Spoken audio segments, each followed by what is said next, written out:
2 years because she couldn't commit to anything. Or like Mark, who got engaged every 6 months. He proposed to Kate last February. She accepted, and he disappeared for 2 weeks while his ex finished her bachelor's degree. I shook off the bitterness. Exes were my specialty. Decorating was my passion. My mother's next message made me smile. "You are the most important part of our Christmas celebration, Emma. Of course, you'll still cook. Can I ask Mark to help?" "Oh, no need, Mother. I'll manage. I love to cook. It's my passion, but I didn't love to cook for ungrateful people. This house has been filled with family and friends every Christmas Eve for the past 14 years. Some of those people have become friends. I make the celebration feast video for them as much as for myself.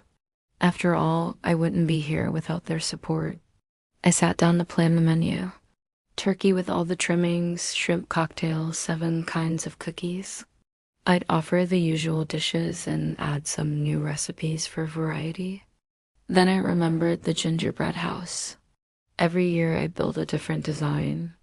Last year's gingerbread palace was still sitting in my pantry. I'd start on this year's project today.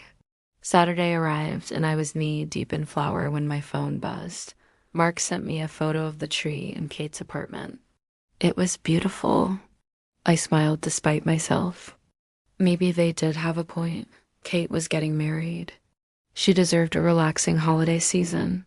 Plus, my upstairs neighbor, Mrs. Wiggins, had developed a mysterious cough. I couldn't risk exposing her to all that carousing. Besides, I needed a break from cooking. I pulled on a sweater and headed out. My phone vibrated again. This time it was a group text from my mom, Kate, and Mark. "Are you coming?" They all three asked at the same time. I thought about the dozens of dishes I still had to prepare. The tree that hadn't gone up yet. The gingerbread house that hadn't even been started. I typed back, "See you soon." Then I deleted the message before they could read it. I needed a break, but I wasn't ready to give up the Christmas spirit. Not by a long shot. I arrived at Kate's apartment carrying a bottle of wine. Mark opened the door. He wore a nice shirt and a pained expression. Inside, Kate fussed over me. "It was so good to see you." "Your place looks amazing," she said, taking off her necklace.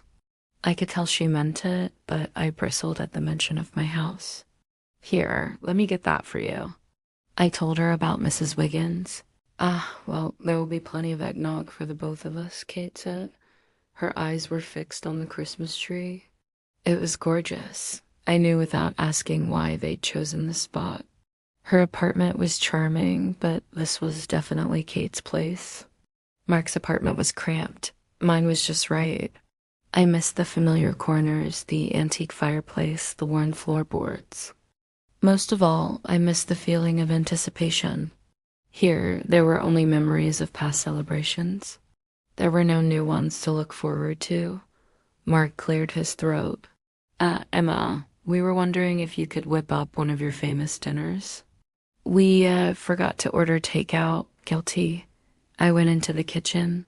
The small space was cramped with boxes of decorations. I looked out at the gray December day. I really didn't want to spoil anyone's holiday cheer, but I also didn't feel like cooking for ungrateful people, no matter how much I love to cook. I wasn't sure what to say until I heard Kate call out, "1 pot roast, please." "Roast beef, Yorkshire pudding, mashed potatoes, gravy, I can do that." I told her, smiling. I may not have my house, but I still have my skills. And maybe that was enough. I was almost done when my phone buzzed. It was my mom. "We're on our way." "Tell Kate we said happy holidays. Love you." I shut off the phone and served up dinner. Soon the apartment was filled with the aroma of roast beef. This place may not be my home, but damn, I sure do know how to cook. My mom entered first, then my sister and her fiancé. We exchanged surprised glances. Mom mouthed, "What are you doing here?" Before I could answer, Kate beamed at me. "I hope you didn't mind us crashing your party, Emma. We just couldn't wait for your famous roast. It smelled delicious." The moment had passed.